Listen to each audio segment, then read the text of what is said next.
Facebook live पर श्रीमद् भागवत महापुराण की कथा का श्रवण सुनने वाले समस्त कृष्ण प्रेमियों को हमारी ओर से जय श्री कृष्ण, राधे राधे।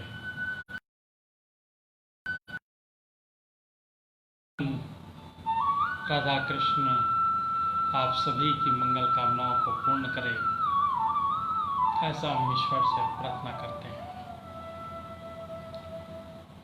4 बजने पर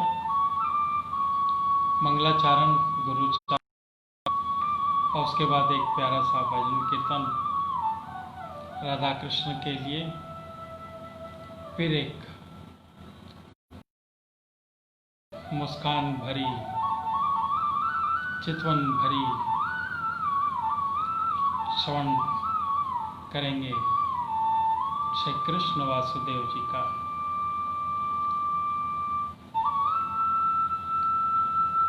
हमारे इस चैनल के अलावा YouTube चैनल पर भी इसका प्रसारण हो रहा है।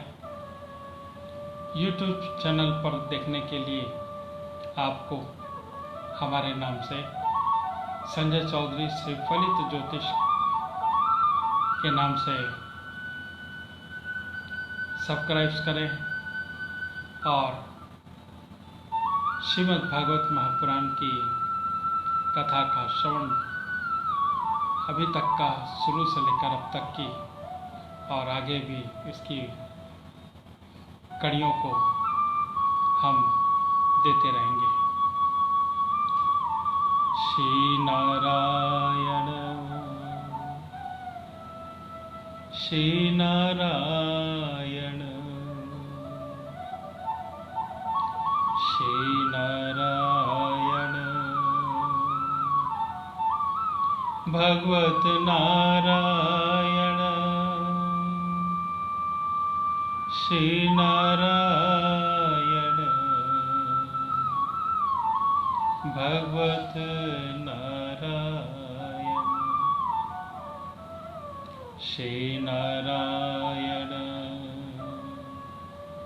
श्री नारायण श्री नारायण श्री नारायण भगवत नारायण। गोविंद जय जय गोपाल जय जय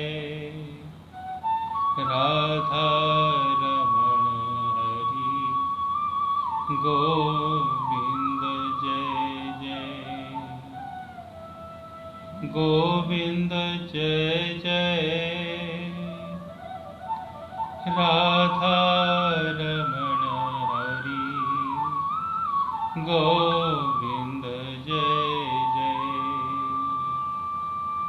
गोविंद जय जय गोपाल जय जय राधा रमण हरि गोविंद जय जय गोविंद जय जय गोपाल जय जय राधा रमण हरि गोविंद जय जय गोविंद जय जय गोपाल जय जय राधा रमण हरि गोविंद जय जय गोविंद जय जय राधा रमण हरि गोविंद जय जय।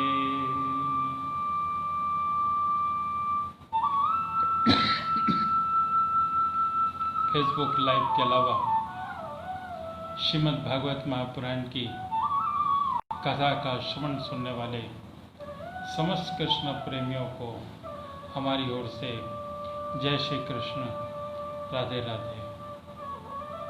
भगवान श्री राधा कृष्ण आप सभी की मंगल कामनाओं को पूर्ण करें, ऐसा हम ईश्वर से प्रार्थना करते हैं। आप सभी लोगों से एक खास निवेदन है कि इसे ग्रुप पर अधिक से अधिक शेयर करें और कमेंट्स बॉक्स पर राधे राधे जय श्री कृष्ण अवश्य रूप से लिखें। 4 बज रहे हैं, आइए मंगलाचरण प्रारंभ करते हैं।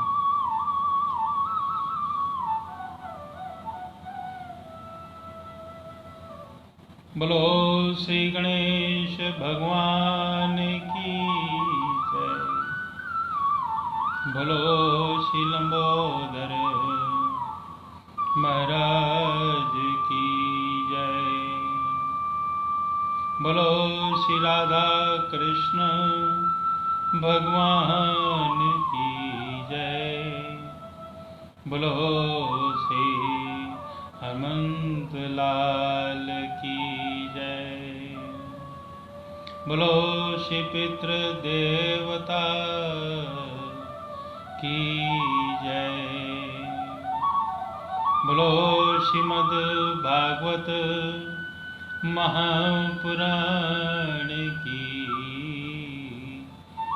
जय। जय जय श्री राधे, जय जय श्री राधे।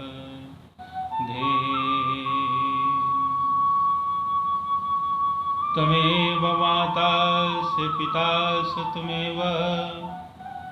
त्वमेव बंधु सखा त्वमेव, त्वमेव विद्या द्रविणं त्वमेव सर्वं मम देव देवाय। गुरु ब्रह्मा गुरु विष्णु गुरुदेवो महेश्वराय, गुरु साक्षात् परब्रह्म तस्मै श्री गुरुवे नमः। मंगलम भगवान विष्णु मंगलम गरुड़ध्वज, मंगलम पुंडरीकाक्षाय मंगलाय तनो हरि। वक्रतुंड महाकाय सूर्यकोटि संप्रभ, निर्विघ्नं कुरुर्मदेव सर्वकार्येषु सर्वदा।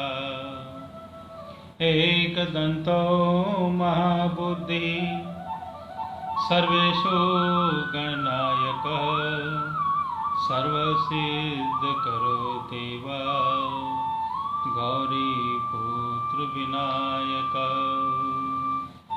सिन्दूरवर्णं दिवोजं गणेशं लम्बोदरं पद्मदले निविष्टं, ब्रह्मादिदेव परिसेव्यमानं सिद्धं योतं तं प्रणमामि देवम्। कर्पूरगौरं करुणावतारं संसारसारं भुजगेन्द्रहारं, सदा वसन्तं हृदयारविन्दे भवं भवानी सहितं नमामि, भवं भवानी सहितं नमामि।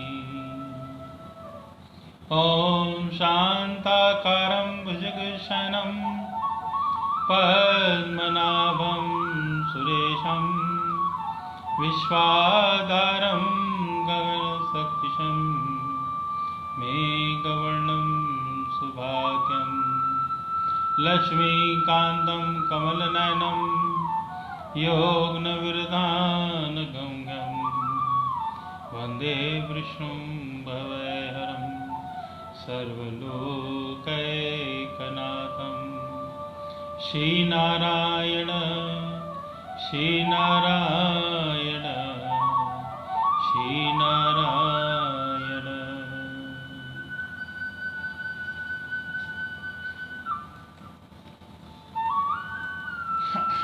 जिस भजन कीर्तन श्रीमद् भागवत महापुराण की कथा का श्रवण सुनने से पहले आइए एक प्यारा सा भजन कीर्तन हो जाए। मन वृंदावन बना लिया, मन वृंदावन बना लिया, राधे कृष्ण को अंदर बसा लिया, राधे कृष्ण को अंदर बसा लिया। मन वृंदावन के झूले में, मन वृंदावन के झूले में, झूले बड़ी सुहानी, झूले बड़ी सुहानी। कुंज गलियों का राजा, कुंज गलियों का राजा, वो बरसाने की नानी, वो बरसाने की रानी। मन वृंदावन बना लिया, राधे कृष्ण को अंदर बसा लिया, मन वृंदावन के झूले में, झूले बड़ी सुहानी। कुंज गलियों का राजा, वो बरसाने की रानी, वो बरसाने की रानी। राधे कृष्ण को अंदर बसा लिया, सांसों की मुरलिया, राधे नाम की गाए, सांसों की मुरलिया, राधे नाम की गाए, प्राणों की कोयलिया में श्याम श्याम गाए, प्राणों की कोयलिया में श्याम श्याम गाए। अंदर मन के झूले में, अंदर मन के झूले में गा के प्रेम वाणी, मन वृंदावन बना लिया, मन वृंदावन बना लिया, राधे कृष्ण को अंदर बसा लिया, मन वृंदावन बना लिया, राधे कृष्ण को अंदर बसा लिया, अंदर बसा लिया। नैनों की जमुना कृष्ण चरण धोए, नैनों की जमुना कृष्ण चरण धोए, जीव से निरंतर कृष्ण भजन होए, जीव से निरंतर कृष्ण भजन होए। यही चाहो सदा, यही चाहो सदा, मैं प्रभु से मेहरबान। ओ वृंदावन की वन, वृंदावन के झूले में झूले बड़ी सुहानी। कुंज गलियों का राजा, वो बरसाने की रानी। मन वृंदावन के, मन वृंदावन राधे कृष्ण को अंदर बसा लिया। राधे कृष्ण को अंदर बसा लिया। राधे जी श्री राधे, राधे जी श्री राधे, कृष्णा हरे कृष्णा। राधे जी श्री राधे, कृष्णा हरे कृष्णा। देखो जितना फिर भी, देखो जितना फिर भी, बिना मन तृष्णा। नित बीते हरि दर्शन में जिंदगी, नित बीते हरि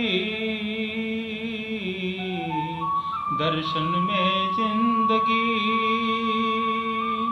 मन वृंदावन के झूले में झूले बड़ी सुहानी।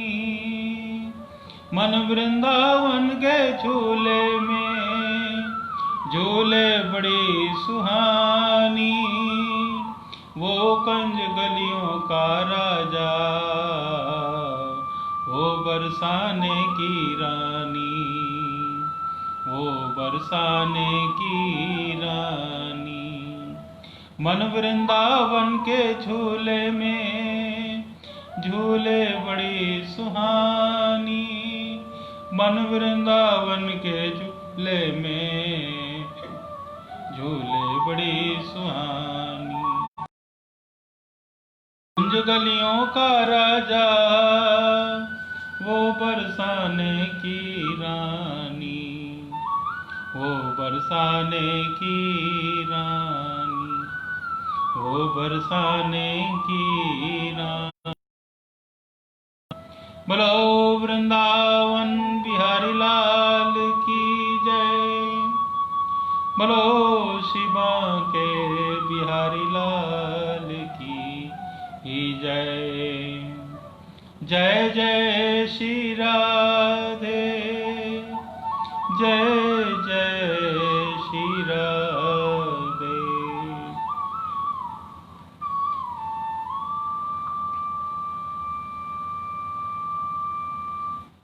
भगवान कृष्ण वासुदेव की चर्चा चल रही है। बहुत ही प्रेम भरी मुस्कान के साथ पे राधा कृष्ण के अलावा कृष्ण भगवान वासुदेव जी का निक राजा की कथा चल रही है, वह आप हम श्रवण करते हैं। बोलो श्री वासुदेव की जय। बोलो श्री कृष्ण वासुदेव की जय। श्री सुखदेव जी कहते हैं कि देव परीक्षित एक दिन शाम प्रभुन, चारुबान और गद आदि यदुवंशी राजकुमार घूमने के लिए उपवन में गए। वहां बहुत देर तक खेलते हुए उन्हें प्यास लगाई। अब वे इधर उधर जल की खोज करने लगे। वे कुएं के पास गए और जल तो था ही नहीं और एक बड़ा विचित्र जीव दिख पड़ा। वह जीव पर्वत के समान आकार का एक गिरगिट था।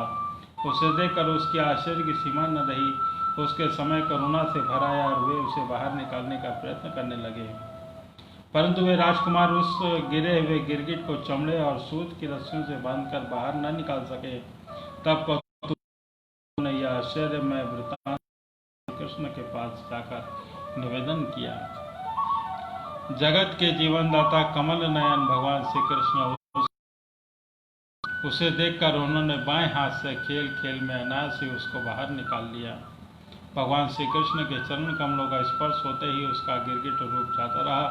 वह एक स्वर्गीय देवता के रूप में परिणित हो गया। तब उसके शरीर का रंग तपाए हुए सोने के समान चमक रहा था और उसका शरीर एक अद्भुत वस्त्र, आभूषण और पुष्पों का हार शोभा पा रहे थे।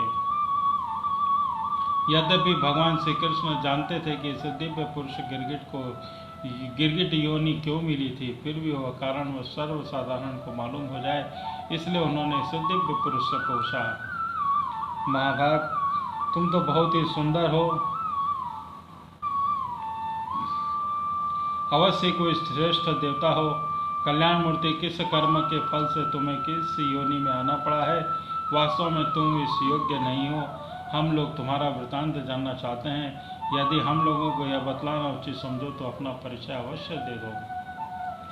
श्री सुखदेव जी कहते हैं कि परीक्षित, जब आनंद मूर्ति भगवान श्री कृष्ण ने राजा नृग से ही इस रूप में प्रकट हुए थे, इस प्रकार पूछा, तब उन्होंने अपना सूर्य के समान ज्वालमान मुकुट झुकाकर भगवान को प्रणाम किया। वो इस प्रकार कहने लगे। राजा नृग ने कहा कि प्रभु, मैं महाराज इक्ष्वाकु का पुत्र राजा नृग हूँ। जब कभी किसी से आपने सामने दानियों की गिनती रही की होगी, तब उसमें मेरा नाम भी अवश्य ही आपके कानों में पड़ा होगा।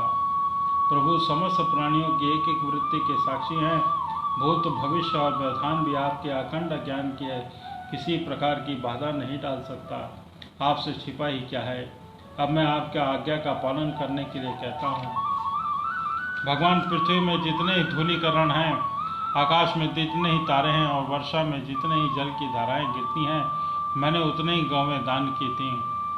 वे सभी गौवें दुधार, नौजवान, सीधी, सुंदर, सुलक्षणा और कबीला थीं। मैंने न्याय के धन से प्राप्त किया था और सबके साथ तो बछड़े थे। उसके सींगों में सोना मढ़ा दिया गया था और खोरों में चांदी। उन्हें वस्त्र, हार और गहनों से सजा दिया जाता था। ऐसे गौवें मैंने दी हुई। भगवान, मैंने युवा अवस्था से संपन्न श्रेष्ठ ब्राह्मण कुमारों को सद्गुणी, शील संपन्न, कष्ट पड़े हुए कुटुंब वाले, दम्भरभी भगवान, तपस्वी, वेद पाठी शिष्यों को विद्यादान करने वाले, सचित्र होते हुए वस्त्राभूषण से अलंकृत करता और उन्हें गौवें दान करता था। इस प्रकार मैंने बहुत से गौवें, पृथ्वी, सोना, घर, घोड़े, हाथी, दासियों सहित कन्याएं, तीनों के पर्वत, चांदी, शैया, रत्न, वस्त्र, गृह सामग्री और रथ आदि दान किए। अनेकों यज्ञ किए और बहुत से कुएं आदि, बावली आदि बनवाए। एक दिन किसी अप्रीतिग्रही तपस्वी ब्राह्मण की एक गाय बिछुड़कर मेरे गौवों में आ मिली। मुझे इस बात का बिल्कुल पता न चला, इसलिए मैंने अनजान में ही उसे किसी दूसरे ब्राह्मण को दान कर दिया। जब वह उस गाय को ब्राह्मण ले जाने लगे, तब उस गाय के असली मालिक स्वामी ने कहा कि यह गौ मेरी है। दान ले जाने वाले ब्राह्मण ने कहा कि यह मेरी है, क्योंकि राजा नृग ने उसका दान दिया था। वे दोनों ब्राह्मण कुमार आपस में लड़ते झगड़ते अपनी इस बात का कायम रखने के लिए मेरे पास आए। एक ने कहा, यह गाय अभी अभी आपने मुझे दी है। दूसरे ने कहा कि यदि ऐसी बात है कि तुमने गाय मेरी चुरा ली है। भगवान, उस दोनों ब्राह्मणों को यह बात सुनकर मेरा चित्त भ्रमित हो गया। मैंने धर्म संकट में पड़कर उन दोनों से बड़ी अनुग्रह विनय की और कहा कि मैं बदले में 1 लाख उत्तम गौवें दूंगा। आप लोग मुझे यह गाय दे दीजिए। मैं आप लोगों का सेवक हूँ। उसमें अनजान में यह अपराध बन गया और आप लोग मुझे कृपा कीजिए और मुझे इस घोर कष्ट से और घोर नरक से गिरने से बचा लीजिए। राजन, मैं इसके बदले में कुछ नहीं लूँगा। यह कहकर गाय का स्वामी चला गया और इसके बदले में 1 लाख की नहीं 10,000 गौवें और 2-2 तो भी लेने का नहीं। इस प्रकार कहकर दूसरा ब्राह्मण भी चला गया। देवाधिदेव जगदीश्वर, इसके बाद आयु समाप्त होने पर यमराज के दूत आए और मुझे यमपुरी ले गए। वहाँ यमराज ने पूछा कि राजन, तुम पहले कितने पाप का फल भोगना चाहते हो, पुण्य का तुम्हारे दान और धर्म के अनुफल स्वरूप तुम्हें ऐसा तेजस्वी लोक प्राप्त होने वाला है जिसका कोई सीमा ही नहीं है। भगवान, तब मैंने यमराज से कहा कि देव, पहले मैं आपका फल भोगना चाहता हूँ। और उसी क्षण यमराज ने कहा कि तुम गिर जाओ। उसके ऐसा कहते ही वहाँ से गिरा और गिरते समय ही मैंने देखा कि मैं गिरगिट का हो गया हूँ। प्रभु, मैं ब्राह्मणों का सेवक, उदार दानी और आपका भक्त था। मुझे इस बात की अतिरिक्त अभिलाषा थी कि किसी प्रकार आपके दर्शन हो जाएं। इसी प्रकार आपकी कृपा से मेरे पूर्व जन्मों की स्मृति नष्ट न हुई। भगवान, आप परमात्मा हैं। आप बड़े बड़े शुद्ध हृदय योगेश्वर उपनिषदों की दृष्टि से अपने हृदय में आपका ध्यान करते रहते हैं। इंद्रातीत परमात्मा, साक्षात आप मेरे नेत्रों के सामने कैसे आ गए, क्योंकि मैं तो आपके अनेक प्रकार के व्यसनों दुखद में कर्मों में फंसकर अंधा हो रहा था। आपका दर्शन तो तब होता है जब आपके चक्कर में छुटकारा मिलने का समय आता है। देवताओं के भी आराध्य देव पुरुषोत्तम गोविंद, आप ही व्यक्त और अव्यक्त जगत और जीवों के स्वामी हैं, अविनाशी हैं, अच्युत हैं। आपकी कीर्ति पवित्र है और आपकी अंतर्यामी नारायण हैं। आप समस्त वृत्तियों और इंद्रियों के स्वामी हैं। प्रभु श्री कृष्ण, मैं आप सब देवताओं के लोक में जा रहा हूँ। आप मुझे आज्ञा दीजिए। आप ऐसी कृपा कीजिए कि मैं चाहे कहीं भी न रहूँ, मेरा चित्त सदा आपके शरण कमलों में लगा रहे। आप समस्त कार्यों कारणों के रूप में विद्यमान हैं। आपकी शक्ति अनंत है और आप स्वयं ब्रह्मा हैं। मैं आपको नमस्कार करता हूँ। सच्चिदानंद स्वरूप सर्वंतयामी वासुदेव श्री कृष्ण, आप समस्त योग के योगेश्वर स्वामी हैं। मैं आपको बारंबार नमस्कार करता हूँ। राजा नृग ने इस प्रकार कहकर भगवान की परिक्रमा की और अपने मुकुट से उनके चरणों का स्पर्श करके प्रणाम किया। फिर आज्ञा लेकर सबके देखते देखते हुए श्रेष्ठ विमान पर सवार हो गए। बोलो श्री कृष्ण वासुदेव की जय। राजा नृग के चले जाने पर ब्राह्मणों के परम प्रेमी, धर्म के आधार देवकी नंदन भगवान श्री कृष्ण ने क्षत्रियों को शिक्षा देने के लिए वहां उपस्थित अपने कुटुंब के लोगों से कहा, जो लोग अग्नि के समान तेजस्वी हैं वे ब्राह्मणों का वेग थोड़े से थोड़ा धन हड़प कर नहीं पचा सकते। फिर भी जो अभिमानवश झूठ मूठ अपने को लोगों का स्वामी समझते हैं वे तो राजा को ही पचा सकते हैं। मैं हलाहल विष को नहीं मानता, क्योंकि उसकी चिकित्सा बहुत होती है, परंतु ब्राह्मणों का धन ही परम विष है। उसको पचा लेने के लिए पृथ्वी में कोई औषध, कोई उपाय नहीं है। हलाहल विष केवल खाने योग्य का ही प्राण लेता है और आग के जल के द्वारा बुझाई जा सकती है, परंतु ब्राह्मण के धन रूप अग्नि से जो आग पैदा होती है वो सारे कुल को समूल जला डालती है। ब्राह्मण का धन यदि दूसरी पूरी सम्मति लिए बिना भोगा जाए तो वह भागने योग्य उसके लड़के, पौत्र इन 3 पीढ़ियों का ही चौबट करता है, परंतु यदि बलपूर्वक हट करके उसका उपयोग किया जाए तो पूर्व पौरुष और 10 पीढ़ियों और आगे की 10 पीढ़ियों को नष्ट हो जाती हैं। जो मूर्ख राजा अपनी राज लक्ष्मी के घमंड से अंधे होकर ब्राह्मणों का धन हड़पना चाहते हैं, समझना चाहिए कि वे जानबूझकर नरक में जाने का रास्ता साफ कर रहे हैं। वे देखते नहीं कि उन्हें अधोपतन से कैसे गहरे गड्ढे में गिरना पड़ता है। जिन उदार हृदय और बाहु कुटुंबी ब्राह्मणों की वृत्ति छीन ली जाती है, उनके रोने पर उनके आंसुओं की बूंदों से धरती भी जितनी धूलि कण भीगते हैं, उतने वर्षों तक ब्राह्मण के स्वतंत्र छीनने वाले को उस उच्च खल राजा और उसके वंशज को कुंभी पाकर नरक में दुख भोगना पड़ता है। जो मनुष्य अपनी दूसरी और दीवी ब्राह्मणों की वृत्ति उनकी जीविका के साधन छीन लेते हैं, वे 60,000 वर्ष तक विष्ठा में कीड़े रहते हैं। इसलिए मैं तो यही कहूँगा कि ब्राह्मणों का धन कभी भूल से भी मेरे कोष में ना आए, क्योंकि जो लोग ब्राह्मणों के धन को इच्छा भी करते हैं उसे छीनने की तो बात ही अलग रही। वे इस जन्म में अल्पायु शत्रुओं से पराजित और राज्य भ्रष्ट हो जाते हैं। मृत्यु के बाद वे दूसरों को कष्ट देने वाले सांप ही होते हैं। इसलिए मेरे आत्मियों, यदि ब्राह्मण अपराध करे तो भी द्वेष मत करो। वह मार ही क्यों न बैठे, वह बहुत सी दया गालियों का शाप ही क्यों न दे, तुम उसे लोग सदा ही नमस्कार ही करो। जब मैं बड़ी सावधानी से तीनों समय ब्राह्मणों को प्रणाम करता हूँ, वैसे ही तुम लोग भी किया करो। जो मेरी इस आज्ञा का उल्लंघन करेगा मैं उसे क्षमा नहीं करूँगा, दंड दूंगा। यदि ब्राह्मण के धन का अपहरण हो जाए तो वह अपहृत धन उसे अपहृत करने वाले को अनजान में दिए हुए द्वारा अपराध हुआ हो तो भी उसे पतन के गड्ढे में डाल देता है, जैसे ब्राह्मण की गाय अनजान में उसे लेने वाले राजा इंद्र को नरक में डाल दिया था। परिचित समस्त लोगों को इस पवित्र करने वाले भगवान श्री कृष्ण द्वारकावासियों को इस प्रकार उपदेश देकर अपने महल में चले गए। बोलो श्री द्वारकाधीश की जय।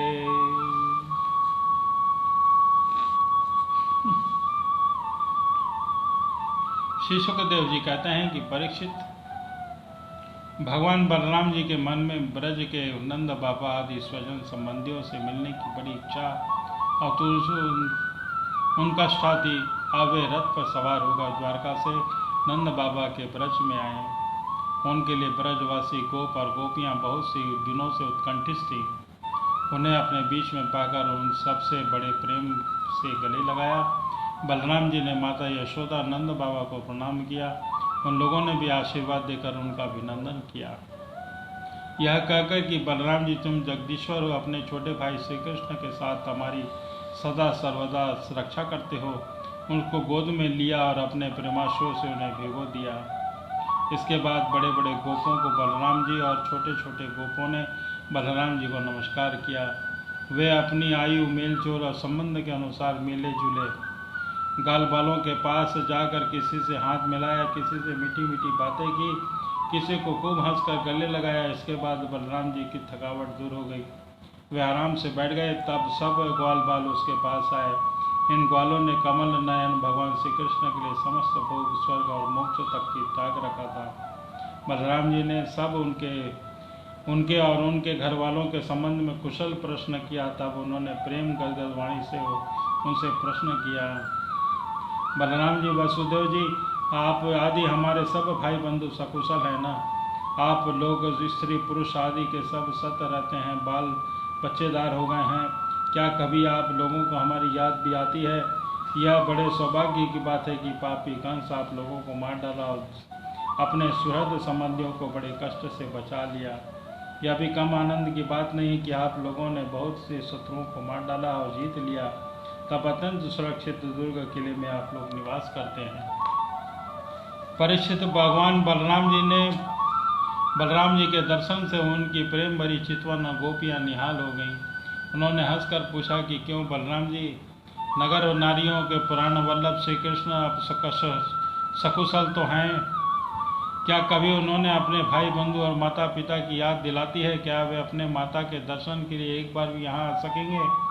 क्या महाभाव श्री कृष्ण कभी हम लोगों की सेवा कभी कुछ स्मरण करते हैं? आप जानते हैं कि स्वजन संबंधियों को छोड़ना बहुत ही कठिन है, फिर भी हम उनके लिए माँ बाप, भाई बंधु, पुत्र, पति, बहन, बेटियों को भी छोड़ दिया। परंतु प्रभु वे बात हमारे सौहार्द और प्रेम का बंधन काटकर हमसे नाता तोड़कर प्रदेश चले गए। हम लोगों को बिल्कुल ही छोड़ दिया है। हम चाहते तो उन्हें रोक लेती, परंतु कहते हैं कि तुम्हारे ऋणी हैं, तुम्हारे उपकार का बदला हम कभी नहीं चुका सकते। तब ऐसी कौन सी स्त्री है जो उसकी मीठी मीठी बातों पर विश्वास कर लेती है? एक गोपी ने कहा कि बलराम जी, हम तो गांव के गंवार ग्वालिन ठहरी अपनी उनकी बातों में आ गई, परंतु नगर की स्त्रियां तो बड़ी चतुर होती हैं। भला वे चंचल कृतज्ञ श्री कृष्ण की बातों में क्या फंसने लगी? उन्हें तो वे छका नहीं पाते होंगे। दूसरी गोपी ने कहा कि नहीं सकी, श्री कृष्ण बातें बनाने में एक ही हैं। कैसी रंग बिरंगी मीठी मीठी बातें करते हैं, क्या कहना। उनकी सुंदर मुस्कुराहट और प्रेम भरी चितवन से नगर नारियां भी प्रेमवश में व्याकुल हो जाती होंगी। वे अवश्य ही आपकी बातों में आकर आपको निछावर कर देती होंगी। तीसरी गोपी ने कहा कि अरे गोपियों, अब हम लोगों को उसकी बात से क्या मतलब है?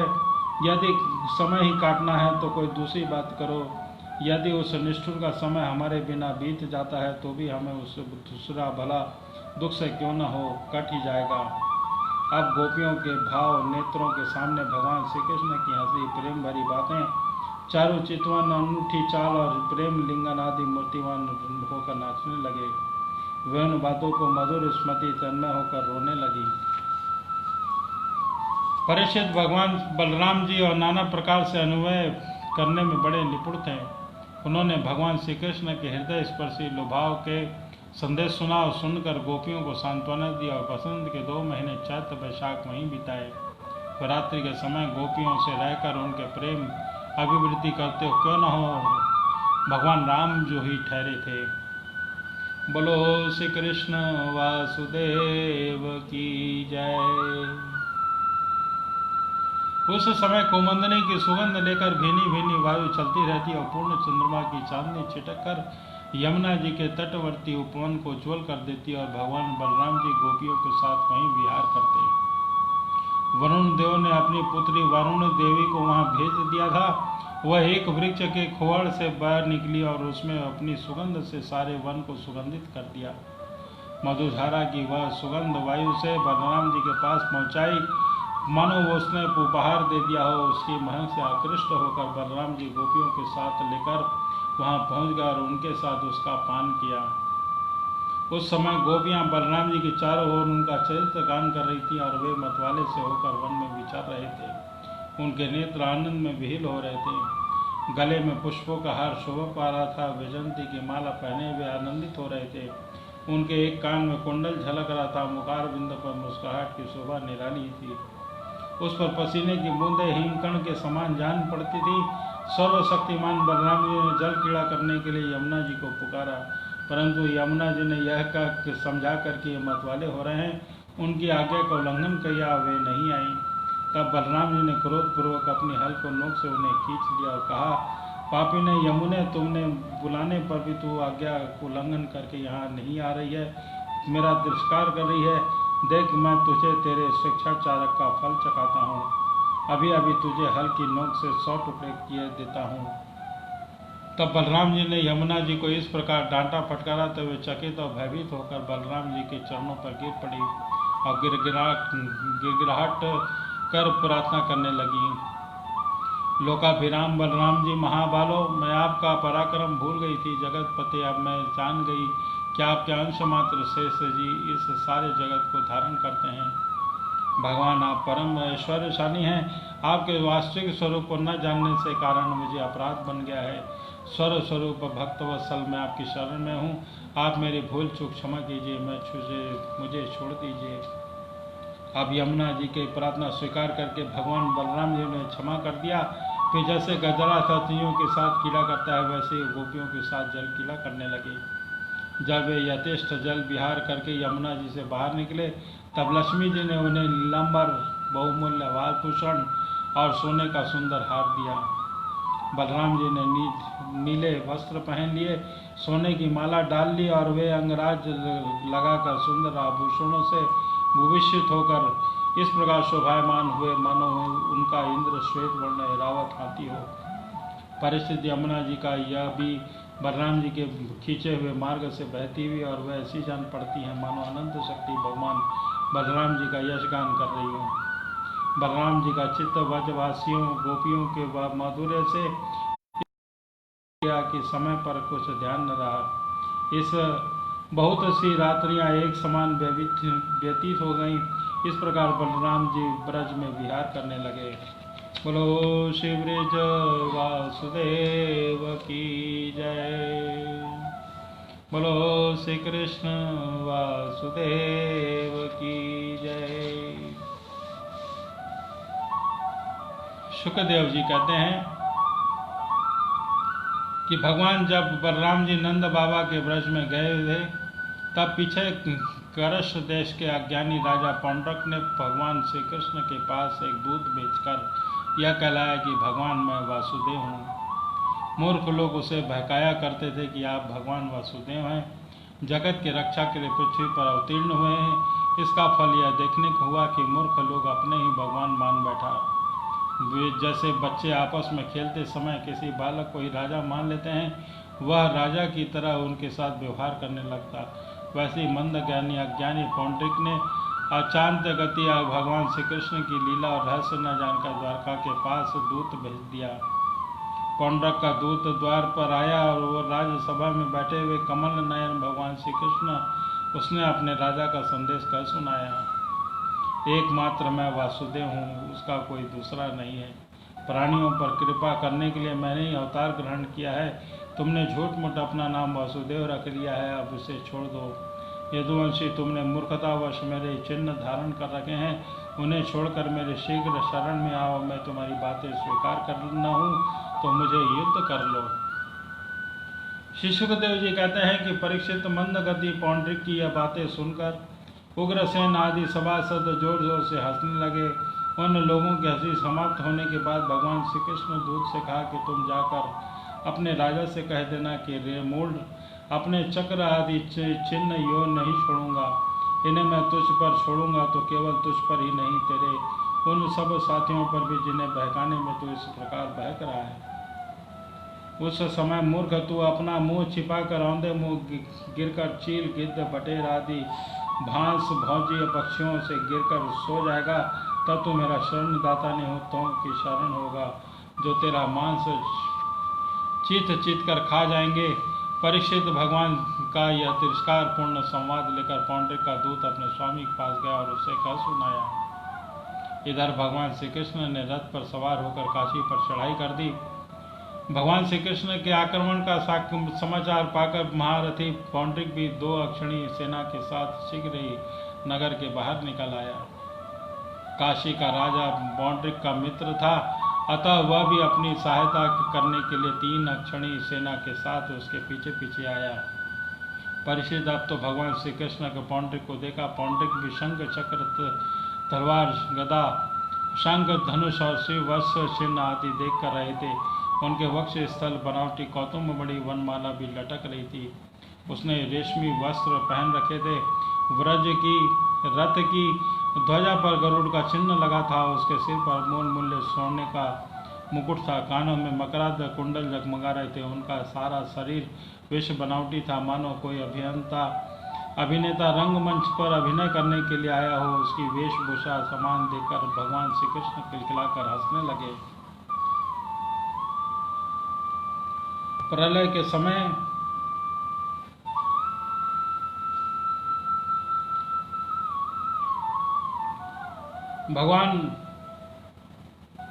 जब शत्रुओं ने भगवान श्री कृष्ण त्रिशूल गदा मगदर शक्ति त्रिष्ट पाश तोमर तलवार पट्टिश बाण आदि शस्त्रों से प्रहार किया।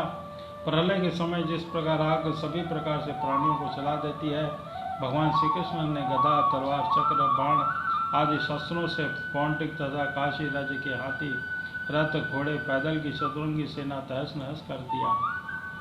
वह रणभूमि भगवान के चक्र से खंड खंड हुए रथ हाथी घोड़े मनुष्य गधे से ऊंटों से पट गई। उस समय उन्हें ऐसा मालूम हो रहा था मानो वह भूतनाथ शंकर की भयंकर कीड़ा स्थली हो। उसे देखकर शूरवीरों का उत्साह और भी बढ़ गया था। जब भगवान श्री कृष्ण ने पौंड्रिक से कहा कि रे पौंड्रिक, तूने दूत के कहलाया था कि मेरे चिन्ह अस्त्र शस्त्रादि छोड़ दो, तो अब तुम्हें तुझ पर छोड़ रहा हूँ। तूने झूठ मूठ मेरा नाम रख लिया है, अतः मूर्ख, अब मैं तुझसे मेरे नामों को भी छुड़ा कर रहूँगा।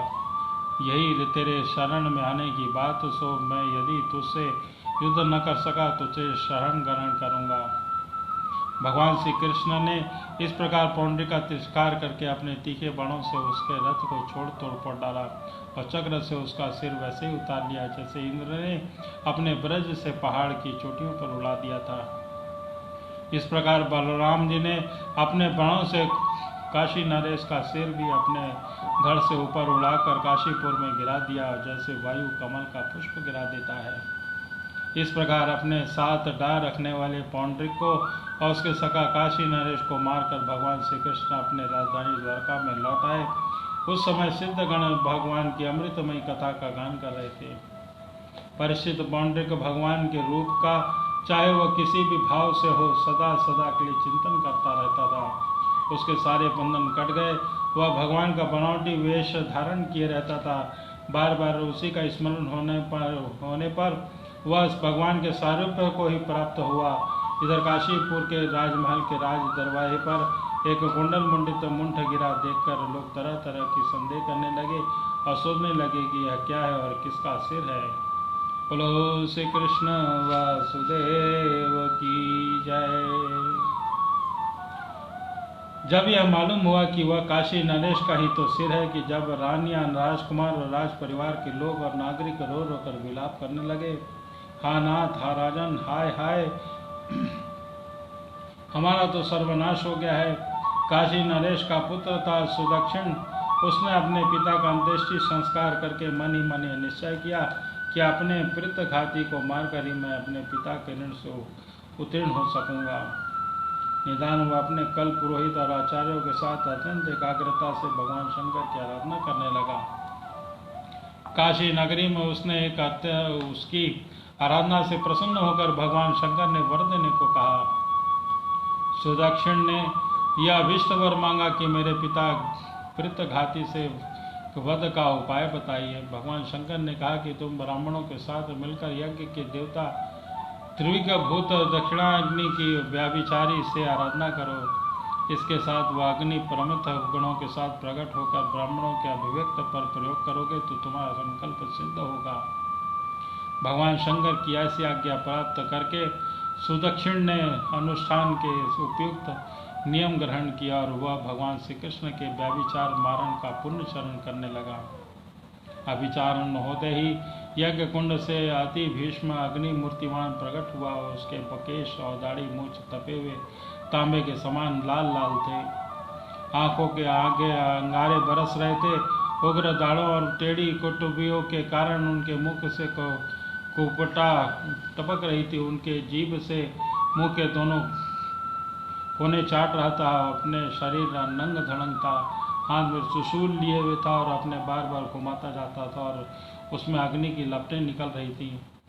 ताड़ के पेड़ के समान बड़ी बड़ी टांगे थी। वह अपनी वेग से धरती को कांपाता हुआ ज्वालों से दसों दिशाओं पर दग्ध करता हुआ द्वारका की ओर बढ़ा। दोनों बात में द्वारका के पास पहुंचा। उसके साथ बहुत से भूत भी थी। उसकी अभिचार को आग को व्याकुल पे पास आई देख कर द्वारकावासी वैसे ही डर गए जैसे जंगल में आग लगने पर हरिण डर जाते हैं। वे लोग भयभीत होकर भगवान के पास दौड़े हुए आए। भगवान उस समय सभा में चौसर खेल रहे थे। उन लोगों ने भगवान से प्रार्थना की, 3 लोगों के एकमात्र स्वामी द्वारका नगरी उस आग की भस्म होना चाहती है। आप हमारी रक्षा कीजिए, आपके सिवा हमारी रक्षा कोई नहीं कर सकता है। शरणागत वत्सल भगवान ने देखा कि हमारे स्वजन भयभीत हो रहे हैं और पुकार कर विकलता भरे स्वर से हमारी प्रार्थना कर रहे हैं। तब उन्होंने हंसकर कहा कि डरो मत, मैं तुम लोगों की रक्षा करूंगा। भगवान सबके बाहर भीतर जानने वाले हैं। वे जान गए कि यह काशी से चली हुई महेश्वरी कृत्या है। उन्होंने उसके प्रतिकार के लिए अपने पास ही विराजमान चक्र सुदर्शन को आज्ञा दी। भगवान मुकुंद का प्यारा अस्त्र सुदर्शन चक्र कोटि कोटि सूर्यों के समान तेजस्वी और प्रलयकालीन अग्नि के समान ज्वलायमान है। उसके तेज से आकाश, दिशाएं और अंतरिक्ष चमक उठे और अपनी उस व्यभिचार अग्नि को कुचल डाला। भगवान श्री कृष्ण के अस्त्र सुदर्शन चक्र की शक्ति से कृत्या रूप आग का मुंह टूट फूट गया और उसका तेज नष्ट हो गया। शक्ति कुंठित हो गई और वहां से लौटकर काशीपुर आ गई तथा उसने त्रिविज आचार्यों के साथ सुदक्षिण को जलाकर भस्म कर दिया। इस प्रकार उसका विचार उसी के विनाश का कारण हुआ। कृत्या के पीछे पीछे सुदर्शन चक्र भी काशी पहुंचा।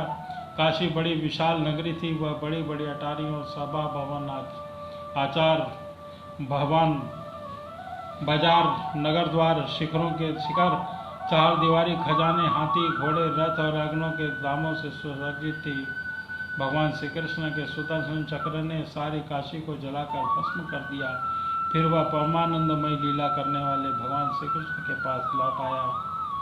जो मनुष्य कीर्ति, पुण्य कीर्ति भगवान श्री कृष्ण के सच्चारित्र को एकाग्रता के साथ सुनता या सुनाता है, वह सारे पापों से छूट जाता है।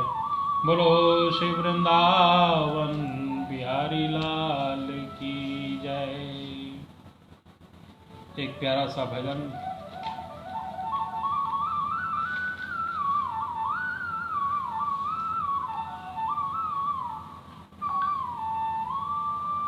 गोविंद गोपाल प्रभु गिरधारी, गोविंद गोपाल प्रभु गिरधारी। गोविंद गोपाल हृदय बिहारी। केशव माधव बांके बिहारी। जय वृंदावन बिहारी, जय बांके बिहारी। जय वृंदावन बिहारी, जय बांके बिहारी। गोविंद गोपाल प्रभु गिरधारी। केशव माधव बांके बिहारी। हे मधुसूदन बिहारी, जय वृंदावन बिहारी। जय वृंदावन बिहारी। जय गोविंद गोपाल बिहारी। जय गोविंद गोपाल बिहारी। गोविंद गोपाल प्रभु गिरधारी। केशव माधव बांके बिहारी। जय वृंदावन बिहारी। जय बांके बिहारी। जय बांके बिहारी। यमुना तीर बिहारी। यमुना तीर बिहारी। वृंदावन संचारी। जय बांके बिहारी। जय वृंदावन बिहारी। जय बांके बिहारी। केशव माधव बांके बिहारी। केशव माधव बांके बिहारी। गोविंद गोपाल प्रभु गिरधारी। जय बांके बिहारी।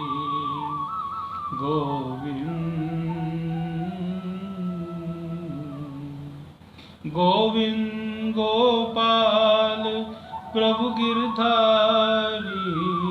जय बांके बिहारी। गोवर्धन गिरधारी। गोपाल कृष्ण मुरारी। गोविंद गोपाल प्रभु गिरधारी। गोविंद गोपाल हृदय बिहारी। केशव माधव बांके बिहारी। जय वृंदावन बिहारी। जय बांके बिहारी। मेरे राधा रमण गिरधारी। मेरे राधा रमण गिरधारी। गिरधारी श्याम पनवारी। गोविंद गोपाल हृदय बिहारी। जय बांके बिहारी। गोविंद गोपाल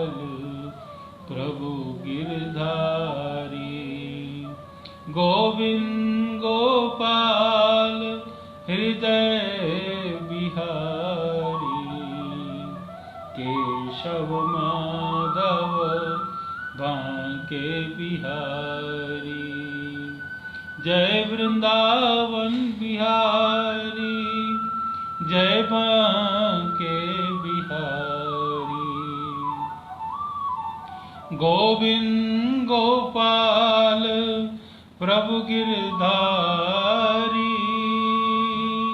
गोविंद गोपाल हृदय बिहारी, केशव माधव बांके बिहारी, जय वृंदावन बिहारी, जय बांके बिहारी, जय बांके बिहारी। बोलो श्री वृंदावन बिहारी लाल की जय, बोलो श्री भागवत महापुराण की जय, बोलो श्रीमद् भागवत महापुराण की जय। जय जय श्री राधे, जय जय श्री राधे। आज की कथा को हम यहीं पे विराम करते हैं। कल की कथा पर पुनः 3:55 पर हाजिर होंगे। कल भगवान श्री कृष्ण का द्वैत का उद्धार होगा। यह कथा सुनने को हमको मिलेगी। इसके लिए साथ ही सभी कृष्ण प्रेमियों का हमारी ओर से जय श्री कृष्ण, राधे राधे। श्री नारायण, श्री नारायण, श्री नारायण।